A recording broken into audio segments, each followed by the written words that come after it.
The parking garage smelled like burnt rubber and stale coffee, a scent I'd grown used to after 3 years of working double shifts at the diner. My feet ached in my worn sneakers, and all I wanted was to collapse into my cramped studio apartment and forget that Mrs. Henderson had stiffed me on a tip after I'd refilled her decaf 4 times. The fluorescent lights overhead buzzed like angry wasps as I approached my beat-up Honda Civic, keys already in hand. Then I saw it. A black SUV, sleek, massive, and clearly expensive, parked so close to my driver's side that I couldn't have squeezed through even if I'd skipped meals for a week, which honestly, I had been doing lately. Rent was due in 3 days, and my bank account was laughing at me. "You've got to be kidding me," I muttered, circling my car. The SUV's windows were tinted so dark they looked like sheets of obsidian. I couldn't see inside, couldn't tell if anyone was even in there. My exhaustion morphed into irritation, then anger. I'd been on my feet for 12 hours. I didn't have time for this. I knocked on the driver's window. Nothing. Knocked harder. Still nothing. "Hey," I called out, my voice echoing off the concrete walls. "You're blocking my car. I need to leave." Silence. The kind that feels deliberate. That's when something snapped inside me. Maybe it was the accumulated weight of every condescending customer, every unpaid bill, every time I'd smiled through gritted teeth while someone treated me like I was invisible. I was so tired of being invisible. I banged on the window with my fist. "I know you can hear me in there. Move your car, or I'm calling." The door opened. I stumbled back, heart suddenly hammering against my ribs. A man stepped out. No, that wasn't quite right.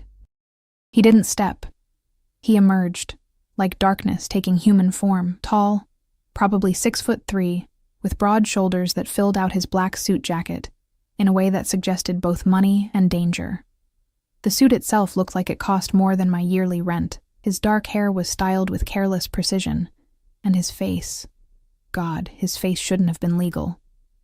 Sharp jawline, high cheekbones, lips that curved into something between amusement and irritation. But it was his eyes that froze me in place.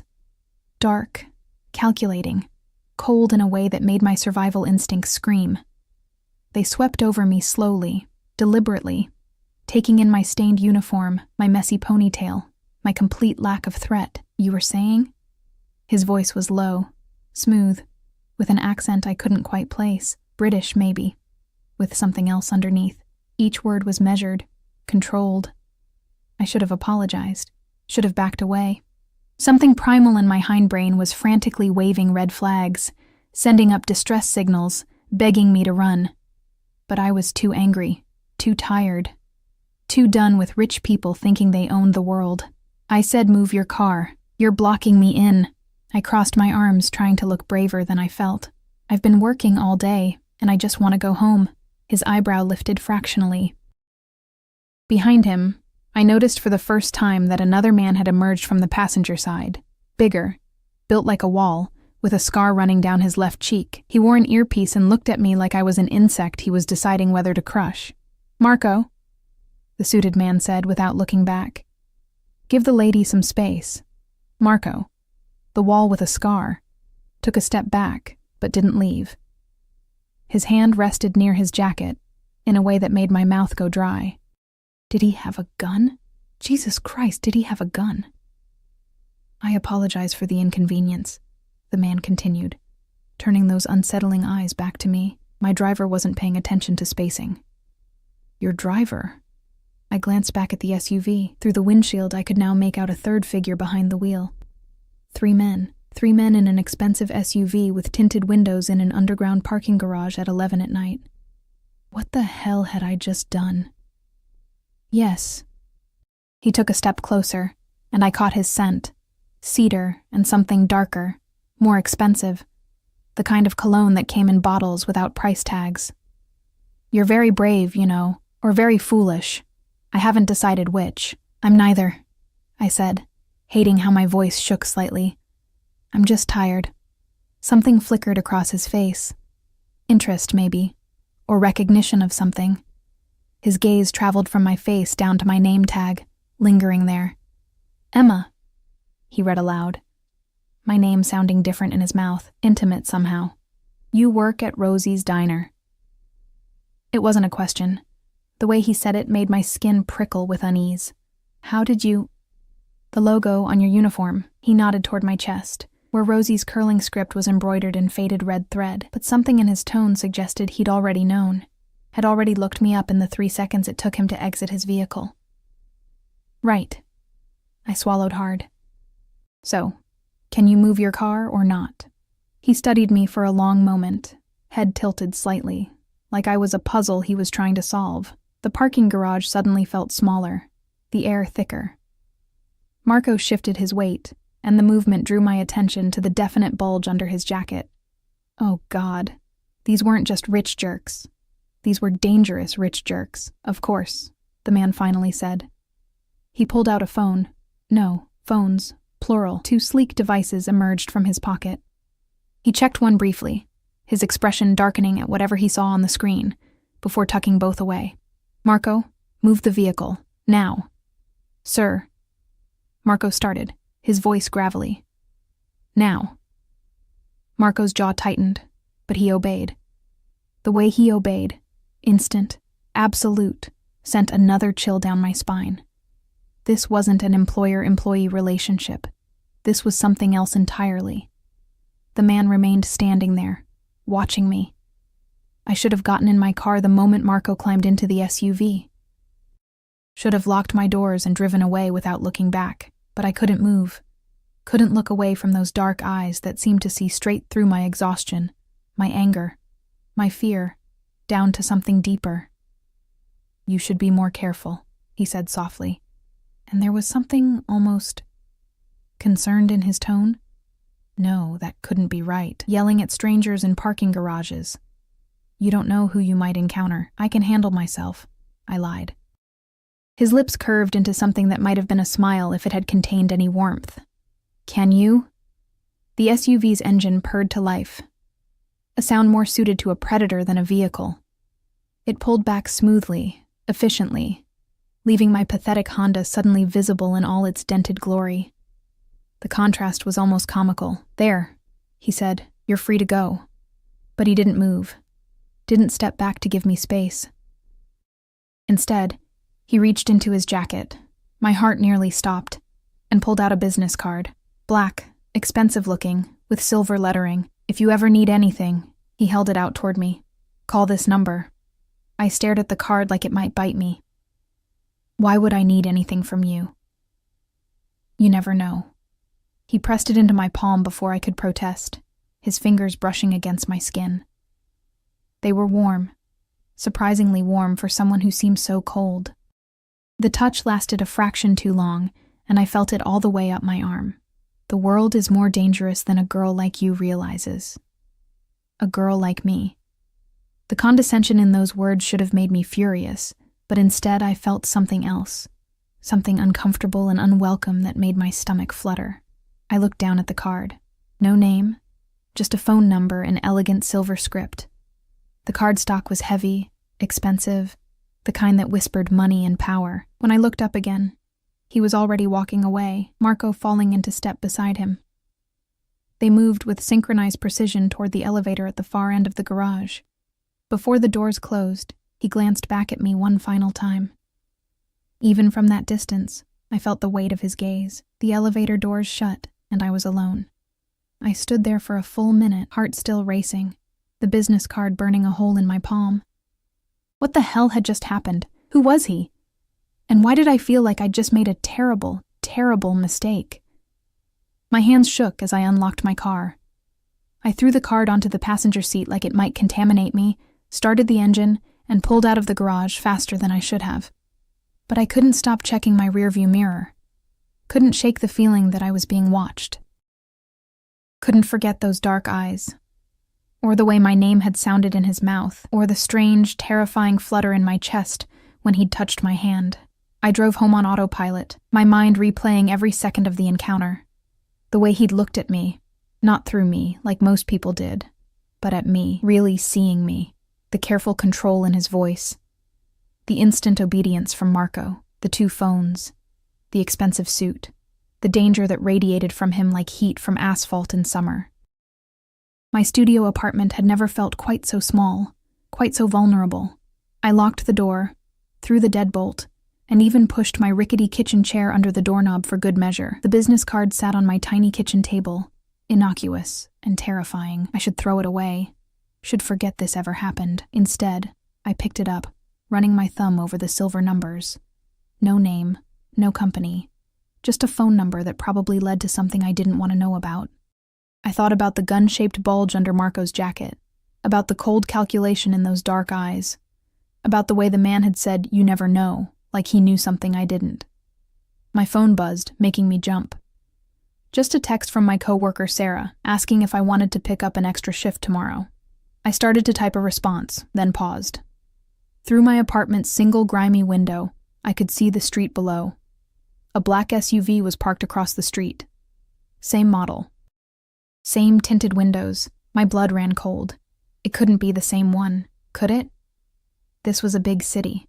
Lots of black SUVs. I was being paranoid. But as I watched, the driver's side window rolled down just an inch. Not enough to see inside. Just enough to let me know someone was there, watching. The business card seemed to pulse in my hand, the silver numbers catching the dim light from my kitchen lamp. I grabbed my phone, fingers hovering over the keypad. Should I call the police? And tell them what? That a man had blocked my car and given me his phone number. That now I thought maybe he was outside my apartment. They'd think I was crazy. Maybe I was crazy. I looked at the card again, then at the SUV, then back at the card. What had I gotten myself into? I didn't sleep. How could I, knowing that SUV was parked outside?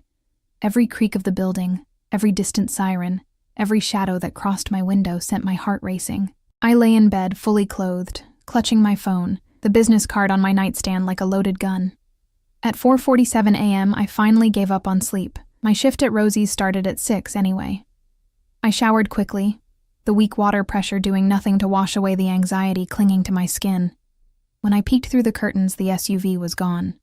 Relief and disappointment warred in my chest. Had I imagined it? Was I losing my mind? The morning air was crisp as I walked the 6 blocks to the diner, my breath forming small clouds in the pre-dawn darkness. I kept checking over my shoulder, kept thinking I heard footsteps that weren't there. The city was just waking up, delivery trucks rumbling past. The homeless man who slept in the doorway of the closed bookstore starting to stir. The smell of fresh bread from the bakery 2 streets over. Normal. Everything was normal. Rosie's Diner was a chrome and vinyl relic from the 50s, all red leather booths and black and white checkered floors. I'd worked there since dropping out of community college 3 years ago when Mom got sick. The cancer had taken everything, her life, our savings, any chance I had of becoming something more than a waitress who smelled like coffee and broken dreams. "You look like hell," Sarah said when I pushed through the employee entrance. She was already in her uniform, dark hair pulled back in a neat bun that made my messy ponytail look even more pathetic. Rough night? Couldn't sleep. I tied on my apron, avoiding her eyes. How could I explain what happened? That some dangerous man in an expensive suit had looked at me like I was something precious and terrifying all at once. Well, coffee's fresh. And we've got a new customer in booth 7 who specifically asked for you. My head snapped up. What? Yeah. Weird, right? He came in about 20 minutes ago, real fancy looking. Asked which server was named Emma. Sarah waggled her eyebrows suggestively. Secret admirer? My mouth went dry. What does he look like? Tall, dark, gorgeous. Like he walked out of a cologne commercial. Why? You know him? I grabbed the coffee pot with shaking hands. I'll take booth 7. Lucky bitch, Sarah muttered, but she was smiling. I forced myself to walk slowly, professionally, even though every instinct screamed at me to run. Booth 7 was in the back corner, the table where regulars sat when they wanted privacy. And there he was. He'd removed his suit jacket, revealing a crisp white shirt with the sleeves rolled up to his forearms. Strong forearms, I noticed unwillingly, with fine dark hair, and what looked like the edge of a tattoo peeking out from under the fabric. His hair was slightly less perfect than last night, a few strands falling across his forehead in a way that made him look younger. Almost human. Almost. Those dark eyes found mine immediately, and something electric shot through my stomach. "Good morning, Emma." He said my name like he'd been practicing, like he enjoyed the shape of it in his mouth. "What are you doing here?" The words came out sharper than I intended. An elderly couple 2 booths over glanced up from their scrambled eggs. He gestured to the empty seat across from him. "Having breakfast. Please sit. I'm working." "Then work. Bring me coffee. Black, no sugar." He leaned back against the red vinyl, completely at ease, like he owned the place. Maybe he did. How would I know? "And whatever you recommend. The pancakes are good." My hand tightened around the coffee pot. "How did you know I worked mornings?" "I didn't.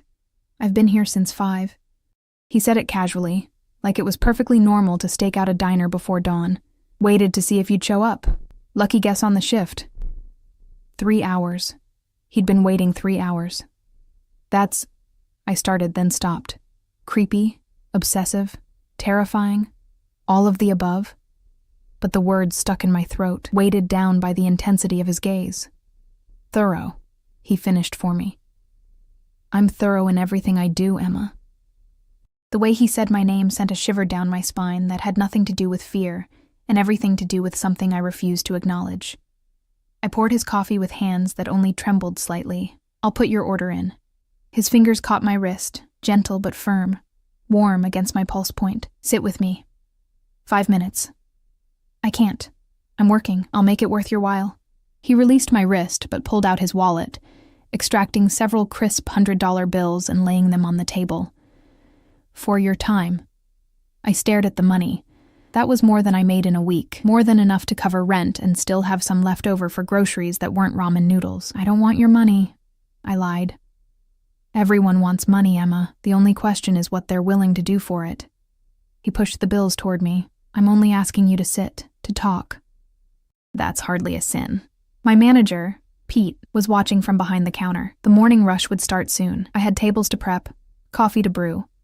A life to pretend was normal even though nothing felt normal anymore. But I sat. 5 minutes, I said firmly. 5 minutes. He smiled then. A real smile, not the cold curve of lips from last night.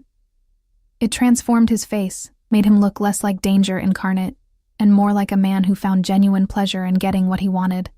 "Thank you." "Why are you here? Really?" He took a sip of coffee, considering me over the rim of the cup. "You interest me." "I'm not interesting. I'm a waitress who drives a car held together by duct tape and prayers."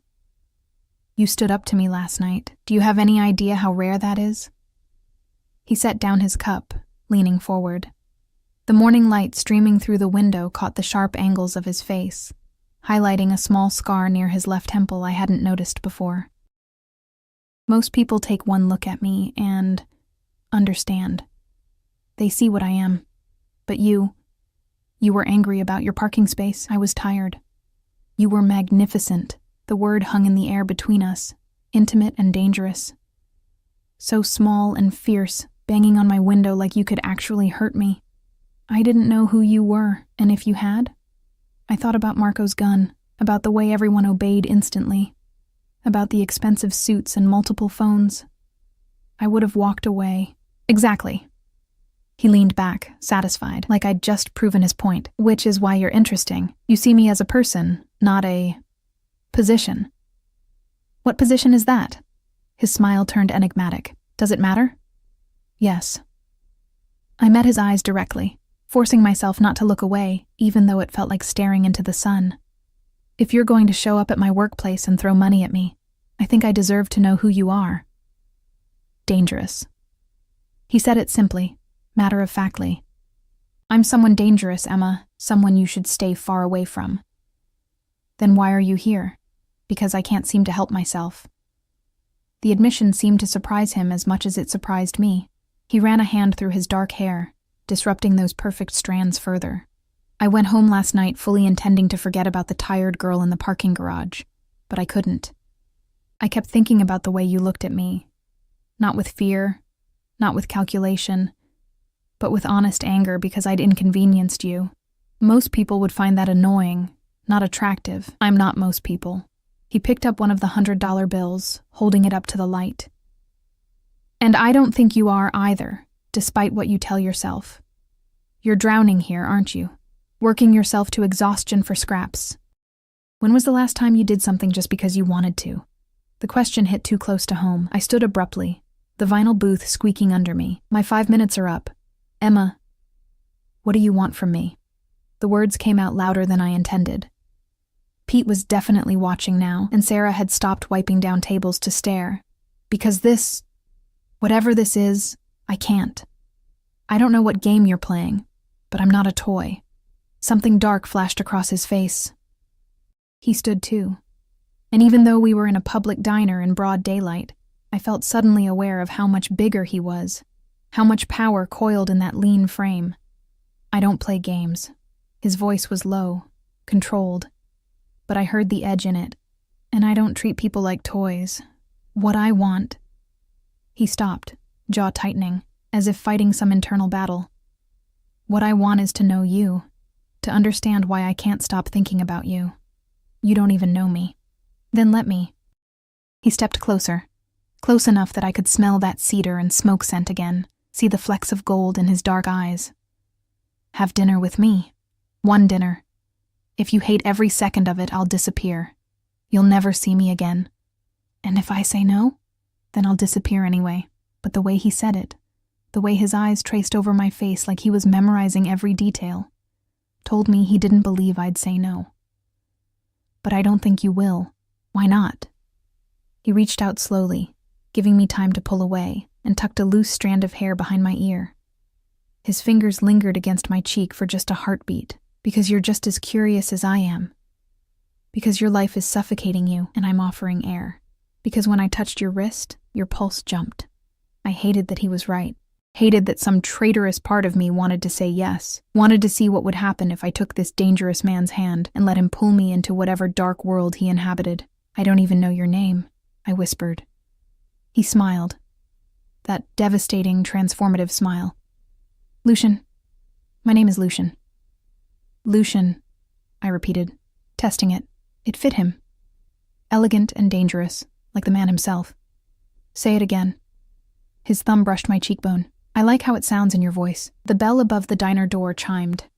Marco walked in, and the entire atmosphere shifted. He scanned the room with those predatory eyes, assessing threats, calculating exits. His hand rested inside his jacket, on a gun, I was now certain. Lucian dropped his hand immediately, stepping back to put appropriate distance between us. But his eyes never left my face. Sir, Marco said quietly, we need to go. Antonio called. There's a situation. Something dangerous flickered across Lucian's expression. Something that made Marco tense. Made the elderly couple suddenly very interested in their check. Made the hair on my arms stand up. I see.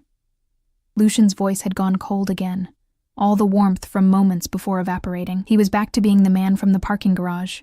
Controlled, calculating, lethal. Tell him I'm on my way. Marco nodded and retreated to wait by the door, but his eyes kept sweeping the diner, kept coming back to me like I was a threat that needed monitoring. Lucian picked up his suit jacket, shrugging it on with practiced ease. The transformation was complete. The almost human man who'd smiled at me was gone, replaced by someone who commanded rooms just by existing in them. He laid the $100 bills on the table, then added several more. For the coffee, I won't be drinking. And for your time. I told you I don't want. Take it, Emma. Pride doesn't pay rent. He started to walk away, then paused, turning back. Dinner. Tomorrow night, 7 o'clock. I'll pick you up. I didn't say yes. You didn't say no. He smiled, but it didn't reach his eyes anymore. I'll see you tomorrow. And then he was gone, Marco falling into step beside him as they exited the diner. Through the window, I watched them climb into the same black SUV from last night. It pulled away smoothly, disappearing into morning traffic. I stood there, surrounded by the smell of coffee and bacon, holding a table full of $100 bills that felt like a contract I hadn't agreed to. Sarah appeared at my elbow. Holy shit, Em. Who was that? I have no idea. It was mostly true. I knew his name, knew he was dangerous, Knew he made my heart race in ways that had nothing to do with fear. But I didn't know who he really was, what he really wanted, why he'd chosen me. I counted the money with shaking hands. $800. More than my rent. More than I'd seen in one place since Mom's life insurance had run out. Pete called my name. Tables were filling up. The morning rush was starting. Life was demanding I return to normal. But as I slipped the bills into my apron pocket, as I forced my smile back into place and grabbed the coffee pot, I knew normal was over. Lucian had made sure of that. And the worst part? The absolutely terrifying part? I was already looking forward to tomorrow night. I spent all of the next day convinced he wouldn't show up. Why would he? Men like Lucian, dangerous, wealthy, powerful men who commanded obedience with a glance, didn't actually follow through on dinner invitations to waitresses. The money had been his way of apologizing for whatever bizarre impulse had made him seek me out. By now, he'd probably forgotten I existed. That's what I told myself as I used 200 of those dollars to pay my landlord, as I bought actual groceries for the first time in months, as I stood in front of my pathetic closet at 6:30 that evening, trying to find something, anything, suitable for dinner with a man who wore suits worth more than my car. I settled on a simple black dress I'd worn to Mom's funeral 3 years ago. It was the only remotely nice thing I owned, even if it hung a bit loose now. I'd lost weight I couldn't afford to lose, working doubles and skipping meals. The dress whispered of grief and desperation, but it would have to do. My hands shook as I applied mascara, my only makeup besides a drugstore lipstick that was probably expired. I looked pale, tired, ordinary. What did Lucian see when he looked at me? What could someone like him possibly want from someone like me? At 6:58, I heard the engine. Not the rough cough of normal cars, but a smooth, predatory purr that made my stomach clench. I looked out the window and saw it, a different SUV this time, sleek and silver instead of black, but just as expensive, just as intimidating. Lucian emerged from the back passenger door. He wore another suit, this one charcoal gray that looked liquid in the early evening light. His hair was styled back, revealing the sharp planes of his face, and even from my fourth-floor window, I could see the intensity in his dark eyes as he looked up at my building. Marco climbed out from the driver's seat, surveying the street with practiced wariness. A third man I didn't recognize emerged from the front passenger side. Younger than Marco, but built the same way, all muscle and vigilance. My intercom buzzed, making me jump. This was insane. I should pretend I wasn't home. Should let him stand there until he gave up and left. Should protect myself from whatever this was. Instead, I pressed the button. Hello? Emma. Even through the tinny speaker, his voice sent shivers down my spine. I'm here. I can see that. I pressed my forehead against the wall, closing my eyes. Lucian, don't think, just come down, please. That please shouldn't have affected me. It was just a word. But the way he said it, like it cost him something, like he wasn't used to asking instead of commanding. I grabbed my thin coat, inadequate for the cooling evening but all I had, and headed downstairs. The building's front door stuck like it always did. I had to shoulder it open, nearly stumbling onto the sidewalk in my only pair of heels. Lucian's hand shot out, catching my elbow, steadying me. Careful. His grip was firm, possessive. He didn't let go even after I'd regained my balance.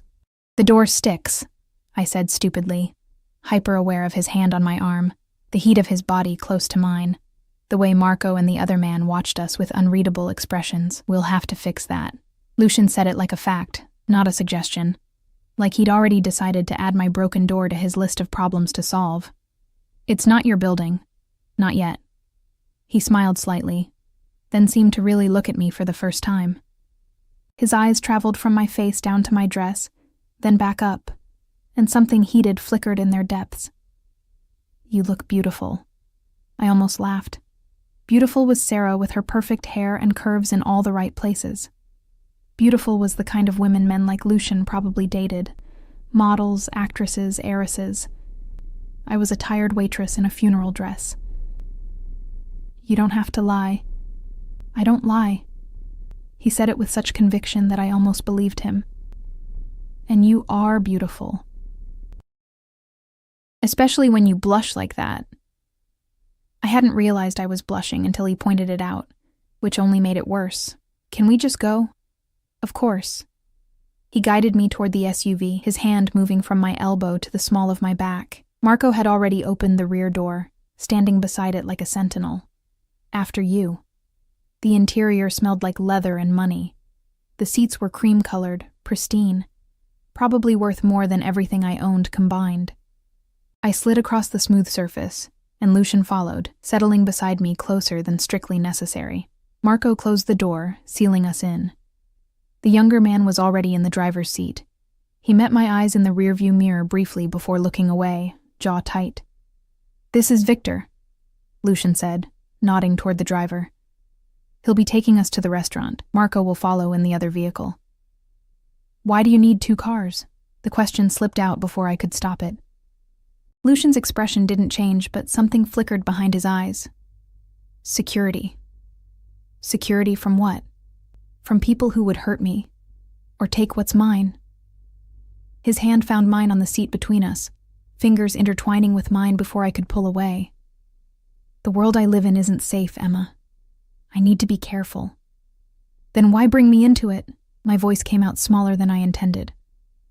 "Why risk making me a target just by being seen with you, because some risks are worth taking?" He lifted our joined hands, pressing a kiss to my knuckles that made my breath catch. "And because anyone who tried to hurt you would regret it very, very much." The promise in his voice should have frightened me. Instead, it sent a thrill through my body that I didn't want to examine too closely. Victor pulled into traffic with smooth precision, Marco's black SUV falling in behind us. The city lights blurred past the tinted windows as we drove through neighborhoods that grew progressively nicer, away from my rundown area, with its boarded-up shops and graffitied walls, toward the glittering downtown, where people wore clothes that cost more than my monthly salary. "Where are we going?" I asked. "Bianchi's." I'd heard of Bianchi's. Everyone had. It was the kind of restaurant that required reservations months in advance, where celebrities and politicians dined, where a single meal cost more than I made in a week. The kind of place that would take one look at my funeral dress and broken heels and ask me to leave. "I can't go there," I said, panic rising in my chest. "I'm not dressed for, you're with me." Lucian's thumb stroked across my knuckles, soothing and possessive. "That's all that matters. Easy for you to say. You belong in places like that. I belong nowhere." The words came out harsh, edged with something dark. "I've spent my entire life fighting for every scrap of respect, every inch of territory. The only difference between you and me is that I learned to look the part." I studied his profile, the strong nose, the sharp jawline, the slight curve of his lips that suggested both cruelty and tenderness. "Who are you, really? What do you do?" "Does it matter?" "Yes. Because I have a feeling if I Google your name, I won't like what I find." He turned to face me fully, his dark eyes intense in the dim interior light. "Then don't Google it. Don't ask questions you don't want answers to. Just let tonight be what it is. 2 people having dinner. That's not what this is." "No," he agreed softly. "It's not. But we can pretend, can't we? Just for a few hours?" The SUV pulled up in front of Bianchi's, an elegant building with warm lighting spilling from tall windows, a doorman in a burgundy uniform, people in evening wear ascending the wide stone steps. My panic spiked. "Lucian, I really can't." "You can." He squeezed my hand. "You're stronger than you think, Emma. Braver. You proved that in the parking garage. That was different." I was angry, not thinking clearly. "Exactly. You weren't thinking about status or money or who I might be. You were just you. That's what I want tonight. Just you, being yourself." Victor had already exited and opened my door. Marco's vehicle had parked across the street, and I could see him watching through the windshield, hand no doubt resting on whatever weapon he carried. I had 2 choices: stay in the car like a coward, or take Lucian's offered hand and step into a world I didn't belong in. I took his hand. The evening air was cooler now, carrying the scent of expensive perfume and car exhaust. Lucian kept his fingers laced with mine as we climbed the steps, as the doorman opened the heavy glass door with a murmured, "Good evening, Mr. Volkov." Volkov. So that was his last name. Lucian Volkov. The name tugged at something in my memory, something I'd heard on the news maybe, or overheard at the diner. But before I could grasp it, we were inside.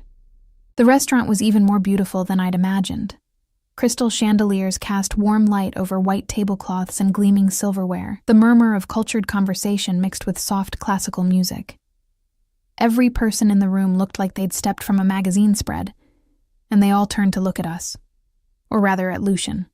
I felt it immediately, the shift in atmosphere, the way conversations paused mid-sentence, the way the maitre d' rushed forward with a practiced smile that didn't quite reach his eyes. "Mr. Volkov, how wonderful to see you again. Your table is ready." "Thank you, Antonio." Lucian's hand tightened slightly on mine as he guided me through the restaurant. People watched us pass.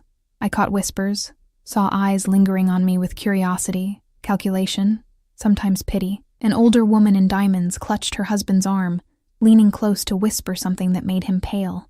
What had I walked into? Our table was in a private alcove at the back of the restaurant, secluded, intimate, with a clear view of the entrance and exits.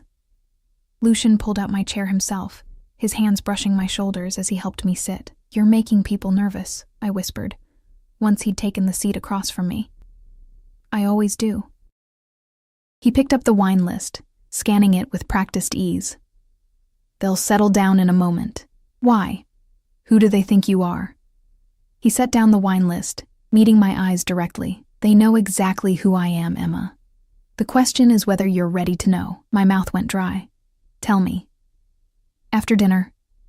He signaled to a hovering waiter. "For now, let's just enjoy the evening. Have you ever had ossobuco? I don't even know what that is." His smile was genuine, warm. "Then you're in for a treat." The next hour passed in a surreal haze. Lucian ordered in Italian, the words rolling off his tongue like music. The food that arrived was art on plates, delicate, expensive, nothing like the greasy diner fare I served every day.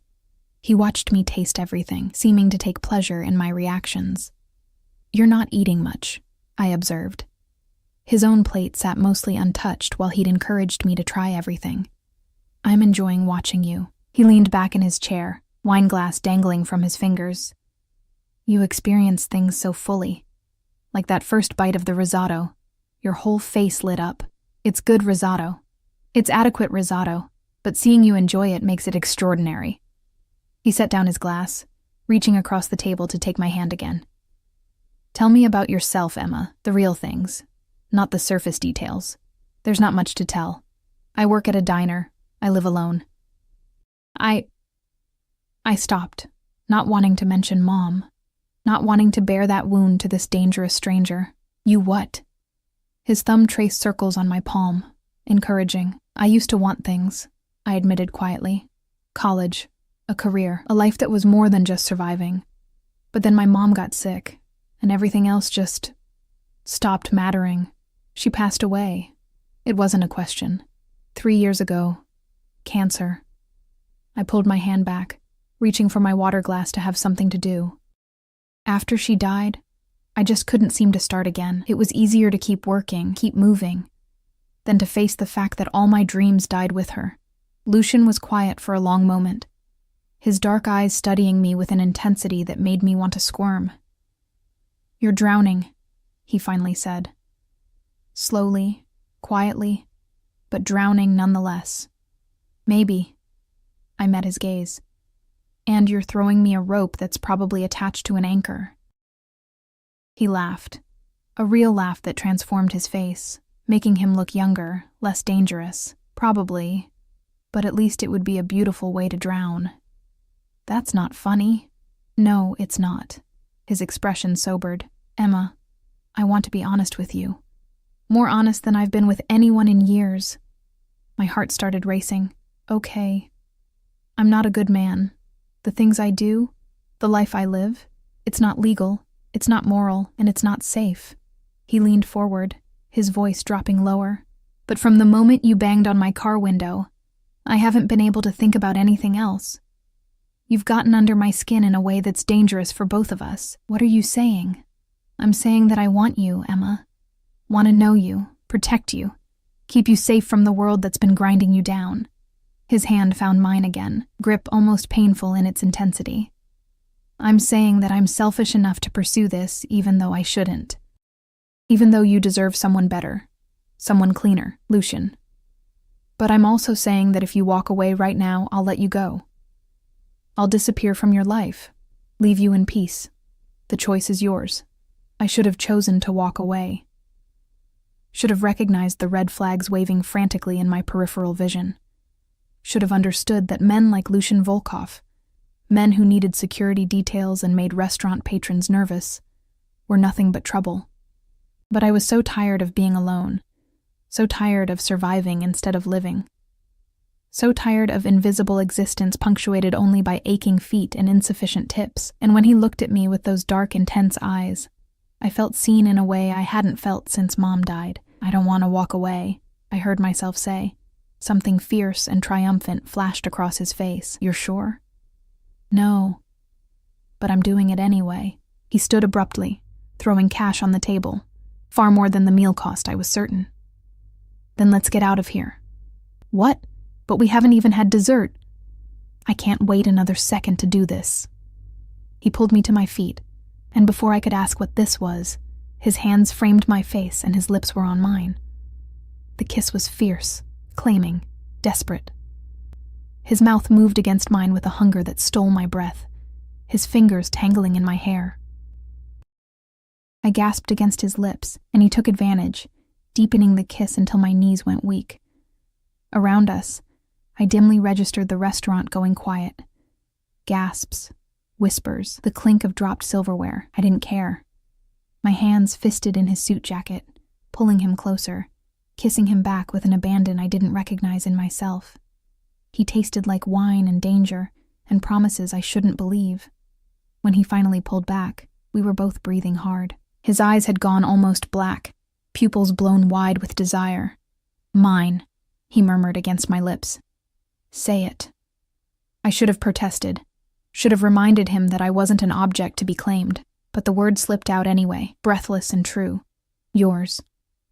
The ride back was charged with an electricity that made the air feel thick, heavy. Lucian kept his hand on my thigh, possessive and warm through the thin fabric of my dress. Every time Victor took a turn, I slid closer to Lucian, and he'd tighten his grip, keeping me there. Where are we going? I asked, watching unfamiliar streets blur past the window. This wasn't the route back to my apartment. My place. His thumb traced circles on my leg, the touch innocent and incendiary all at once. Unless you want me to take you home, I should have said yes. Should have insisted on going back to my cramped studio with its broken door and memories of a life half-lived. But the word that came out was no. His smile was predatory, satisfied, good. We pulled up to a building that made my breath catch. All glass and steel and modern architecture. The kind of place with a doorman and probably a gym and definitely security that would laugh at my existence. The penthouse lights glowed at the very top like a beacon. Of course he lived in the penthouse. Marco's SUV pulled up behind us as Victor opened my door. The night air had grown cold, and I shivered in my inadequate coat. Lucian noticed immediately, shrugging off his suit jacket and draping it over my shoulders. It smelled like him, cedar and smoke, and something darker I couldn't name. You'll freeze, I protested weakly. I run hot. His hand found the small of my back again, guiding me toward the entrance. And I like seeing you in my clothes. The doorman, older, distinguished, with kind eyes, held the door open with a practiced smile. Good evening, Mr. Volkov. Evening, Richard. Lucian nodded as we passed, his hand never leaving my back. The lobby was all marble and gold accents, with a security desk where 2 men in suits watched monitors, with the same vigilance Marco always displayed. They straightened when they saw Lucian, one of them speaking rapidly into a phone. They're clearing the elevator, Lucian explained, pressing the call button. Standard protocol. Why? Because I don't like surprises. The elevator doors opened immediately, revealing an interior of polished mirrors and brass. And because the fewer people who see you with me, the safer you are, That should have frightened me more than it did. Instead, I stepped into the elevator, watching our reflections multiply into infinity. Lucian pressed the button for the penthouse, marked with a key symbol, requiring a special code he entered without looking. As soon as the doors closed, he pulled me against him. "I've been wanting to do this again since the restaurant," he murmured against my neck, his lips tracing the column of my throat. "You taste like innocence and sin." My head fell back, giving him better access. "I'm not innocent. You are." His teeth grazed my pulse point, making me gasp. "You have no idea what you've walked into. What I'm going to do to your carefully ordered life. Maybe I want it disrupted." He pulled back to look at me, his dark eyes searching mine. "Be careful what you wish for, Emma. I'm not the kind of man who does anything halfway." The elevator chimed, doors opening directly into his apartment. Calling it an apartment was like calling the ocean a puddle. Floor-to-ceiling windows showcased the city lights stretching to the horizon. The furniture was modern, expensive, chosen by someone with taste and unlimited funds. Original artwork hung on the walls. I recognized a Rothko, or at least a very convincing forgery. The kitchen was all marble and stainless steel, probably never used, but it was the little details that caught my attention. A book left open on the coffee table, something in Russian, the Cyrillic script beautiful and incomprehensible. A half-empty glass of whiskey on the bar, a framed photograph on the mantel of a woman who looked like Lucian, same dark eyes, same sharp features, holding a small boy. "Your mother?" I asked, drawn to the photograph. His expression shuddered immediately.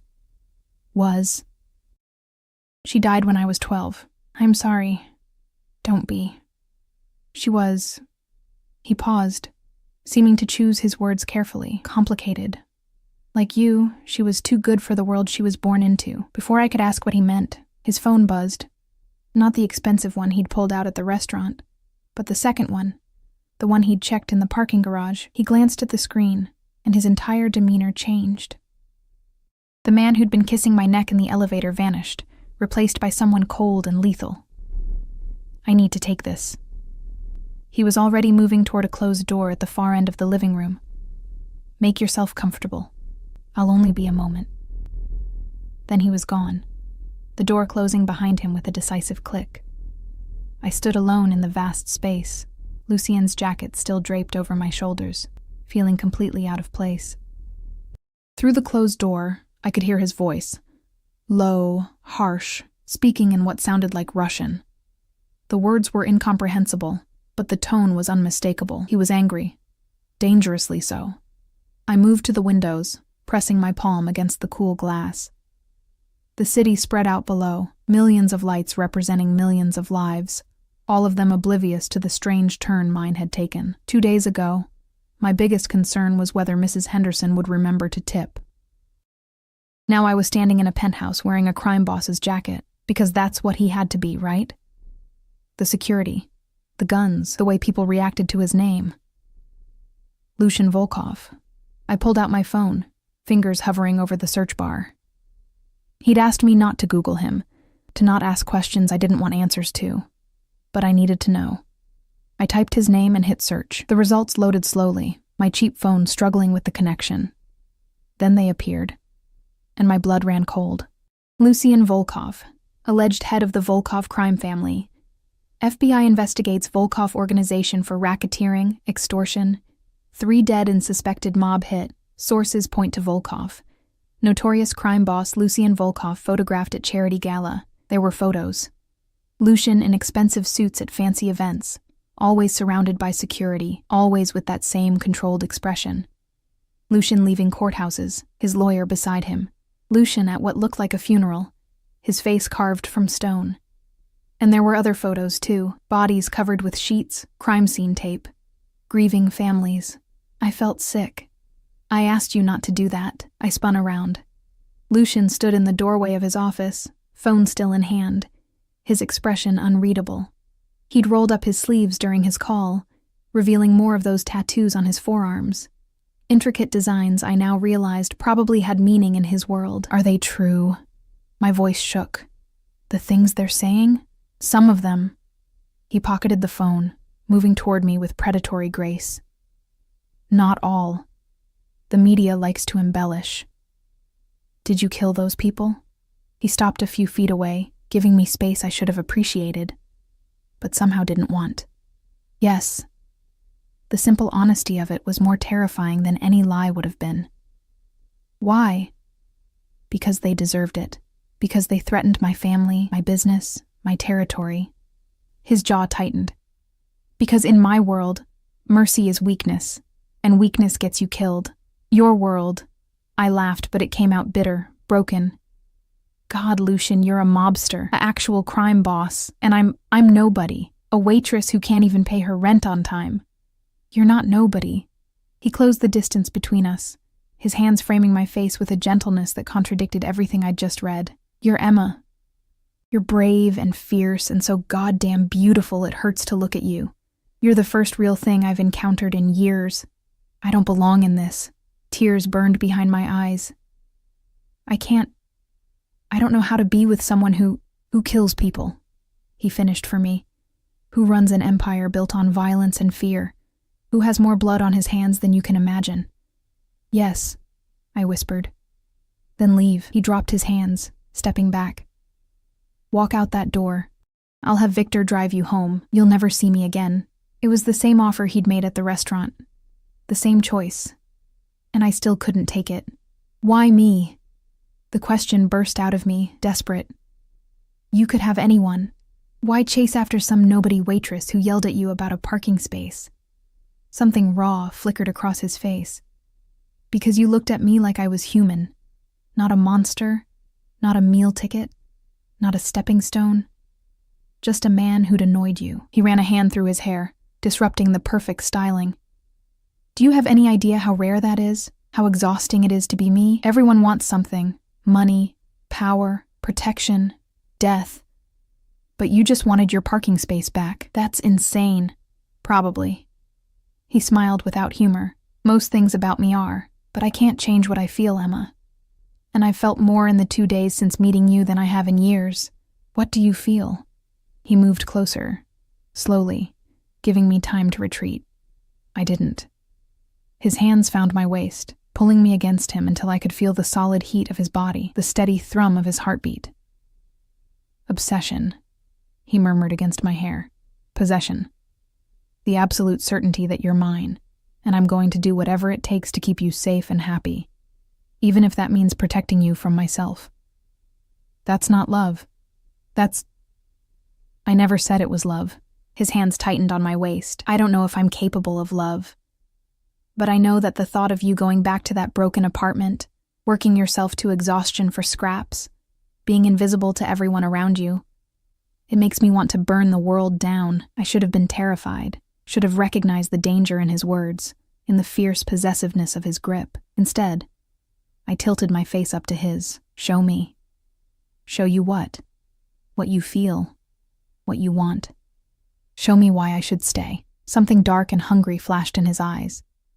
Emma. Show me, Lucian. He didn't need to be told again. His mouth claimed mine with a desperate hunger that stole my breath, his hands roaming over my body like he was trying to memorize every curve. I kissed him back just as desperately, my fingers tangling in his hair, pulling him closer. We stumbled backward toward the couch, a tangle of limbs in desperation. His jacket fell from my shoulders. His hands found the zipper of my dress, sliding it down slowly, reverently. Last chance. He breathed against my neck. Walk away, Emma. Save yourself. Instead, I pulled him down to me. What happened next was a blur of sensation. His hands on my skin, my fingers tracing the tattoos on his arms, the solid weight of him above me, the way he whispered my name like a prayer and a curse all at once. He was gentle and fierce by turns, patient and desperate, giving and demanding. And when it was over, when we lay tangled together on his expensive couch, my head on his chest listening to his heartbeat slow, I knew there was no going back. I'd crossed a line I couldn't uncross. Stay, he murmured into my hair, his arms tightening around me. Not just tonight. Stay with me. I can't just move in with you. I barely know you. Then get to know me. Let me get to know you. His fingers traced patterns on my bare shoulder. I'll give you everything, Emma. Safety, comfort, a A life where you never have to worry about rent or bills or working yourself to death. All I ask in return is you. That's not a fair trade. You're asking for everything. I'm offering everything too. He shifted, propping himself up on one elbow to look down at me. I know this is fast. I know it's insane. But I've learned not to waste time when I find something I want. And I want you, Emma, more than I've wanted anything in my entire life. What if I can't handle your world? What if... Then I'll protect you from it. His thumb brushed across my lips. I have enemies, Emma. Dangerous people who would hurt you to get to me. But I also have power, resources, an entire organization dedicated to keeping what's mine safe. And you're mine now. Whether you live here or in that apartment with the broken door, you're mine. And I protect what's mine. The possessiveness in his voice should have frightened me.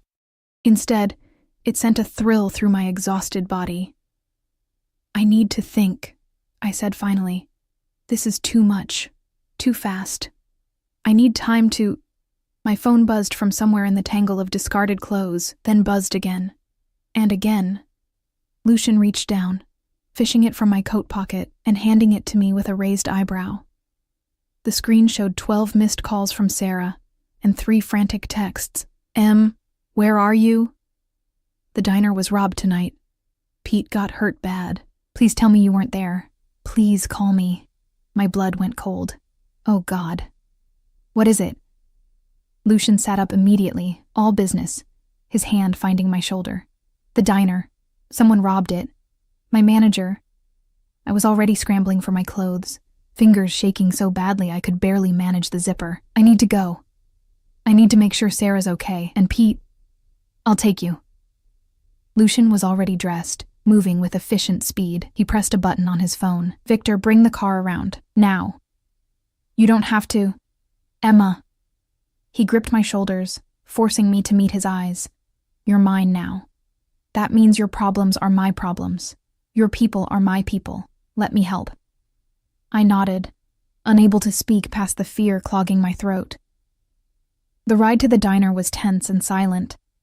Marco's SUV followed close behind, and I could see him speaking rapidly into his phone through the rear window. Lucian kept his hand in mine, his grip almost painful, his jaw tight.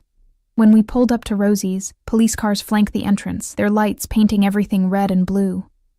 An ambulance was just pulling away, sirens silent but lights flashing. I was out of the SUV before Victor had fully stopped, running toward the diner where Sarah stood wrapped in a blanket, mascara streaked down her face. Em! She grabbed me in a fierce hug. Oh, thank God. I thought maybe you'd been here, that maybe... I'm fine. What happened?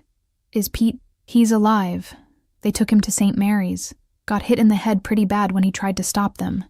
She pulled back, wiping at her eyes. It was 3 guys. Ski masks. They took the register and... She stopped, her eyes going wide as she looked over my shoulder. I turned to find Lucian standing there, Marco and 2 other men flanking him, all of them looking like exactly what they were. Dangerous. Emma, Sarah whispered. Who is that? Before I could answer, a police officer approached. Miss, I need to get your statement if you... He stopped dead when he saw Lucian, his face going pale. Mr. Volkov.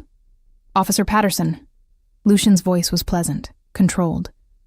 But I heard the steel underneath. You're going to find the men who did this. Tonight. It wasn't a request. Patterson swallowed hard. Sir, we're doing everything we can, but... Tonight. Lucian repeated, taking a step closer. 3 men in ski masks, probably amateurs looking for quick cash. Check the pawn shops, the usual fences. And Patterson? When you find them, make sure they understand that this establishment is under my protection now. Anyone who touches it, anyone who threatens the people who work here, answers to me. Understood? Yes, sir. Patterson was sweating despite the cool night air. Absolutely, Mr. Volkov. Lucian turned to me, his expression softening. Is there anything else you need here? I looked at Sarah, at the broken glass on the diner floor, at the police milling around, at the life I'd built slowly crumbling. No, I whispered. Let's go. In the SUV, I finally let myself cry. For Pete, For Sarah, for the illusion of safety I'd clung to, for the simple life that had just become impossibly complicated. Lucian pulled me against him, his arms solid and warm and terrifyingly comforting. "They'll pay," he murmured into my hair. "Anyone who hurt your people will pay, I promise you that." And God help me, I believed him. I woke up in Lucian's bed, a massive thing with silk sheets and too many pillows, all of them smelling like cedar and smoke and him.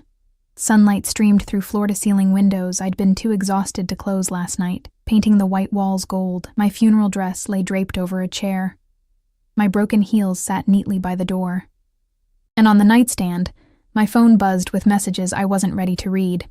Lucian wasn't beside me. I found him in the kitchen, wearing dark slacks and a white shirt unbuttoned at the collar, his sleeves rolled up to reveal those intricate tattoos. He was on the phone, the second one, always the second one, speaking rapid Russian while he made coffee with the kind of expensive machine that probably cost more than my car. He looked up when I entered, his dark eyes tracking my movement across the room.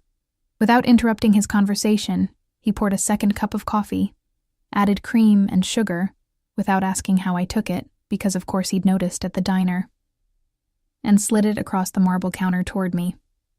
I wrapped my hands around the warm mug, listening to him speak in a language I didn't understand, wondering how my life had become this strange dream where mobsters made me coffee in penthouse apartments. He ended the call abruptly, setting the phone down with finality. "Good morning." "Morning." I took a sip. "Perfect." Of course it was perfect. "Did you sleep?" "A few hours." He moved around the counter toward me, his hand finding my waist with the same possessive certainty he'd shown last night. "How are you feeling?" "Confused, scared, like I'm in someone else's life." I met his eyes. "Did they find them? The men who robbed the diner?" Something dark and satisfied crossed his face. "They did. All three are currently explaining their mistake to some associates of mine." "What does that mean?" "It means they won't be robbing anyone else. Ever." He said it so casually, like discussing the weather. "And it means every criminal in this city now knows that Rosie's diner and everyone who works there is off limits. You're safe, Emma. Your friends are safe. Because you claimed us." The words tasted bitter, like property. "Because I protect what's mine." His grip tightened slightly on my waist. "I won't apologize for that. I'm not asking you to." I set down my coffee, turning to face him fully. "But I need to understand what I'm agreeing to here. If I stay, if I'm yours, like you keep saying, what does that actually mean?" He was quiet for a long moment, studying my face with those intense dark eyes. Then he took my hand, leading me to the living room, to the couch where we'd tangled together last night. "It means you move in here," he said, pulling me down beside him. "It means you quit working at the diner. Or you keep working if that's important to you. But you never have to worry about money again. It means I give you everything you need, everything you've gone without since your mother died." "And what do you get?" "You." He said it simply, like it was obvious. "Your time, your attention, your presence in my life. I want to come home to you, want to wake up beside you, want to know that in all the darkness and violence and chaos of my world, there's one pure thing waiting for me. I'm not pure, Lucian. I'm just ordinary. You're extraordinary." His thumb brushed across my knuckles. "And yes, there are rules. You don't leave without security. You don't go anywhere I haven't cleared first. You don't speak to the police, to reporters, to anyone asking questions about me or my business. So I'd be a prisoner. You'd be protected." His jaw tightened. "Emma, I have enemies. Real dangerous people who would hurt you without hesitation if they knew you mattered to me. And you do matter. More than is probably wise for either of us. What if I can't do it? What if your world is too much for me?" "Then we figure it out together." He pulled me closer, until I was half in his lap, his arms wrapped around me like he could physically keep the world at bay. "I'm not saying this will be easy, but I'm saying I'll do everything in my power to make you happy, to give you the life you deserve." My phone buzzed again. This time I looked at it. Sarah had sent 15 messages, each one more frantic than the last. The most recent simply said, "Please be okay. Love you." "I need to talk to Sarah," I said. "She's worried." "Invite her here, for lunch. Let her see that you're safe." He kissed my temple. And Emma? She's under my protection now, too. Her and Pete and anyone else from that diner you care about, they won't be touched. Just like that? You just decide people are under your protection? Just like that. He smiled slightly. Benefits of being who I am. I texted Sarah back, told her I was fine, invited her to lunch at an address that would probably make her eyes pop out of her head. Then I set the phone down and looked at Lucian, really looked at him. I want conditions, I said. His eyebrow lifted. Conditions? If I'm staying, if I'm doing this insane thing, then I need some ground rules too. I took a breath, gathering courage. I want to keep working at the diner, not every shift, but some. I need that normalcy, that connection to my old life. Done. Though you'll have security with you. I want to be able to see my friends without an audience. Security stays, but they'll be discreet. Non-negotiable, Emma. Your safety isn't up for debate. I nodded, accepting that. And I want honesty. If you're going to do something terrible, something violent, I don't need details, but I need to know. No secrets that could put me in danger. I can agree to that. His hand cupped my face. Anything else? Yeah. I met his eyes. I want you to try, to be more than what you were raised to be. I'm not asking you to stop being who you are. I'm not that naive. But I want you to try to be better, for me. Something vulnerable flickered across his face. You're asking a lot. You're asking for everything. I think I'm entitled to ask for something back. He laughed. A real laugh, warm and genuine. Fair enough. He pulled me fully into his lap, his arms wrapping around me. I'll try, Emma. I'll try to be the man you see when you look at me instead of the monster everyone else sees. I see both, I admitted. That's what scares me. Good. You should be scared. It means you're smart. He pressed his forehead to mine, but I swear to you, I will never hurt you. Never let anyone else hurt you. You're the one thing in this world I'll keep safe no matter what it costs me. That's a big promise. I don't make promises I can't keep. We sat there for a while, tangled together on his expensive couch. The city sprawling below us, the future uncertain and terrifying and somehow right. When Sarah arrived for lunch, escorted up by Victor, because of course Lucian had sent a car for her, her eyes were huge as she took in the penthouse, the view, the man who'd claimed me. Holy shit, Em, she whispered when Lucian excused himself to take a call. That's Lucian Volkov, the Lucian Volkov. What the hell are you doing? I don't know, I admitted. Something stupid or something right. I haven't figured out which yet. He's dangerous. Like actually dangerous. I Googled him after last night. Emma, there are bodies, I know. I grabbed her hands. I know what he is. But Sarah, I've been sleepwalking through life for 3 years. Just existing. Just surviving. And he makes me feel alive again. Is that worth the risk? I don't know. But I think I need to find out. She studied my face for a long moment, then sighed. You're glowing. I've never seen you glow before. It's terrifying and kind of beautiful.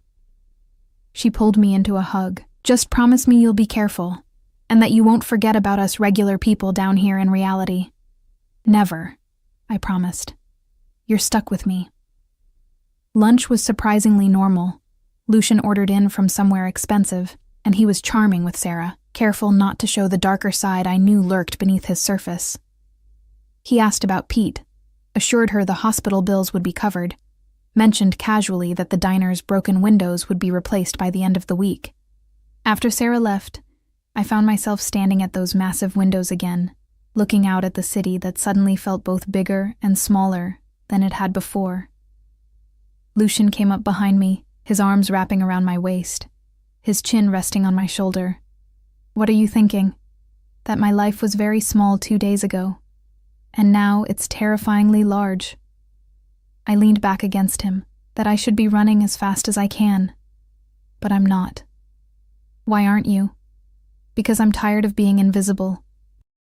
And when you look at me, I feel seen. I turned in his arms to face him. That's probably not a good enough reason to upend my entire life for a mobster. But it's the truth. It's good enough for me. He kissed me softly, sweetly. Nothing like the desperate hunger of last night. This was a promise, a beginning. Welcome home, Emma. Home. The word settled into my chest, warm and terrifying and right. The next few weeks were a blur of adjustment. I moved my pathetic possessions into Lucian's penthouse. It took exactly one trip, which was depressing and freeing all at once. He converted one of his spare rooms into a space for me, somewhere I could retreat when his world became too much. I kept working at the diner 3 days a week. Victor or Marco always nearby, but trying to be subtle about it. The other servers got used to seeing expensive SUVs parked outside. Customers whispered and stared, but no one bothered me. No one dared. Pete recovered slowly, and when he tried to thank me for the hospital bills being covered, I had to pretend I didn't know exactly who'd paid them. The diner installed a new security system. The neighborhood suddenly became safer, the usual troublemakers mysteriously leaving Rosie's alone. I learned Lucian's routines, the late-night calls he took in his office, the meetings with dangerous men who showed him deference bordering on fear, the way he'd come home sometimes with blood on his cuffs that we both pretended I didn't notice. He never brought his work home, never exposed me to the violence directly. But I knew. God, I knew. But I also learned softer things. That he read voraciously, mostly Russian literature I couldn't pronounce. That his mother had been a pianist, and he'd had her piano moved to the penthouse after she died, though he never played it. That he was terrified of thunderstorms, a fear he hid behind cold control. That he loved fiercely, protectively, with an intensity that sometimes overwhelmed me, and I learned that I loved him back. It happened gradually, then all at once. The way he'd learned my coffee order without asking. The way he'd track me across rooms with his eyes like he couldn't quite believe I was real. The way he'd hold me at night like I was the only thing anchoring him to humanity. The way he'd sit with me while I cried on the anniversary of Mom's death. Not offering platitudes, but just being there, solid and warm and present. 3 months after that night in the parking garage, I woke to find him watching me sleep, his dark eyes soft in the early morning light. "What?" I murmured, still half asleep. "I love you." He said it simply, like stating a fact. I know I shouldn't. I know it's dangerous for both of us. But I do. My heart stuttered in my chest. "Lucien, you don't have to say it back. I just needed you to know." He brushed hair from my face. "You've changed everything, Emma. Made me want to be better. To build something beyond violence and fear. You make me human." "I love you too," I whispered, the words feeling both terrifying and inevitable. I'm probably crazy, and this is definitely a disaster waiting to happen. But I love you. His smile was like sunrise, slow, beautiful, transforming. Then I guess we're both crazy, probably. I pulled him down to me, kissing him softly. But at least we're crazy together. 6 months later, Lucian took me back to that parking garage, the place where it all started. The place where I'd been too tired and angry to be afraid, where I'd yelled at a mobster about a parking space and somehow found a life worth living. "I wanted to ask you here," he said, pulling a small box from his pocket, "where you first claimed me without even knowing it." My breath caught. "Lucian, I know this life isn't easy. I know you gave up safety and normalcy to be with me. But Emma, you've given me something I never thought I'd have: peace. Purpose beyond power." He opened the box, revealing a ring that glittered in the fluorescent lights. "Marry me. Be mine officially, completely. Let me spend the rest of my life protecting you, loving you, trying to be worthy of you." I should have thought about it more, should have considered the implications, the dangers, the complete insanity of marrying into the mob. Instead, I said, yes, because somewhere between anger in a parking garage and love in a penthouse, I'd stopped surviving and started living. And if that life came with danger and darkness and a man who killed people but looked at me like I hung the stars, well, I'd take it over invisible existence any day. He slipped the ring on my finger, a perfect fit, because of course he'd already had it sized, and kissed me with all the fierce possession I'd come to crave. Around us, the parking garage was just a parking garage, smelling of burnt rubber and stale coffee. But to us, it was the birthplace of something rare and dangerous and real. "I love you," he murmured against my lips. My fierce, beautiful Emma. I love you too, I whispered back. My terrifying, possessive mobster. He laughed, and the sound echoed off concrete walls, transforming the mundane space into something magical. We went home. To the penthouse that was now ours, to the life we'd built together, to the future that stretched ahead uncertain and dangerous in ours.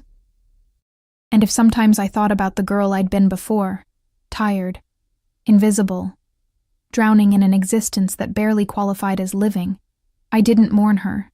She'd needed to die so I could be reborn. In fire and darkness, in the arms of a man who'd burn the world down to keep me safe. It wasn't a normal love story, but it was ours. And that was enough.